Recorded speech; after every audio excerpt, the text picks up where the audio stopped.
Charles was released from Northward Prison today. He had been serving a 2-year sentence for armed robbery. He's waiting in the parking lot of Northward Prison for his friend from his old neighborhood to come pick him up. He's got all of his belongings in a black garbage bag. He gets into the car.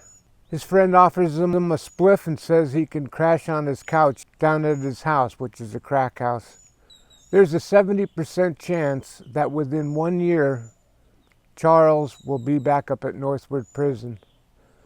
This is his 4th conviction, and the underlying factor to his reoffending has been his addiction. 80% of the population in the Northward Prison and Fairbanks Prison have underlying substance abuse issues. Untreated, when they're released, 70% of those will end up back into the cells where they came from. I'm Bud Volinsky. I'm co-founder of the Bridge Foundation. I recognized this recidivism after I retired from my work here on the island. And I noticed that when I was volunteering up at Caribbean Haven, that I kept seeing the same men and women going through.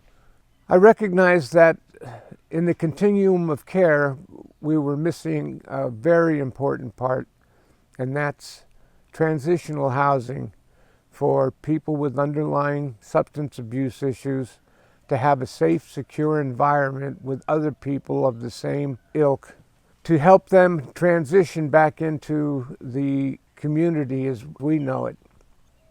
At the Bridge Foundation, we offer that safe, secure environment. It's supervised 24 hours a day. We have residents for men and for women. We ask that they commit to a 6-month stay.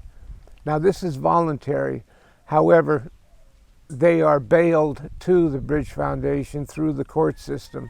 So if they up and leave for no reason, we report them to their probation, and then they start all over again.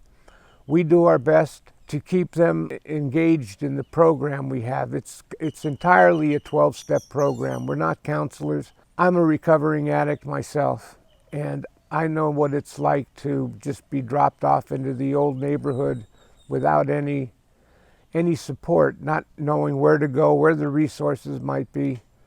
So in 2009, I started it. Our men's halfway house is in West Bay, and we have accommodations for 7 men and then our resident manager.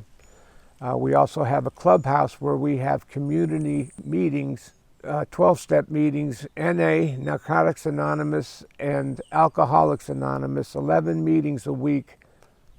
When Charles is staying with us, we try to change the trajectory of his life by giving him what is most important is love, and then having him find his own dignity and self-respect and be able to move out into the community. We have some goals that we ask all of our residents to try to meet. We make sure that they go to 5 12-step meetings a week. They have to meet with their probation officer. They have to be in an aftercare program with the counseling center. We give them work out on the campus. They can work 5 hours a week and gain $8 an hour. When we do give them the employment and we help them find work on the outside, we set them up with a local bank to get a bank account.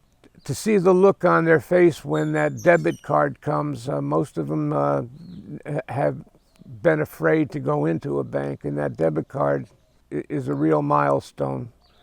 We also assist them getting their passport and their IDs, their driver's licenses. All the basic things that we take for granted, they don't have. And to restore their dignity and self-respect, we have to take these baby steps with them.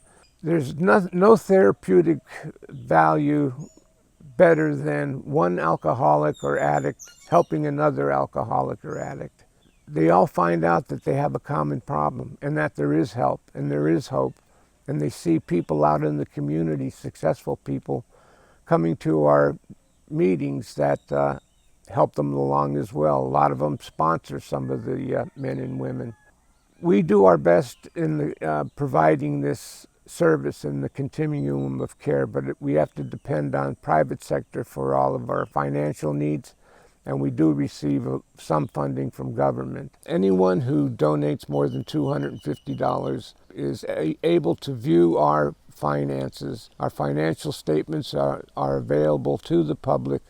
We get audited every year by KPMG. Every penny is accounted for, and every penny goes to a good cause. Charles is now the father to his children. We're reuniting the men and the women back with the children that they left behind. The most rewarding part for all of us down here is when we see that. We do have relative success. We get people to transition back into the community at a rate of about 38%, which is above the standard set in the United States. So we're doing our work, and I'm here today to ask you if you could open up your hearts and your minds and help us with this work that we do that is often shoved under the carpet because no one wants to talk about addiction. To be able to sustain this project and this program, we need your support. I hope that you can understand where we come from and recognize the value that we bring to the community. Thank you.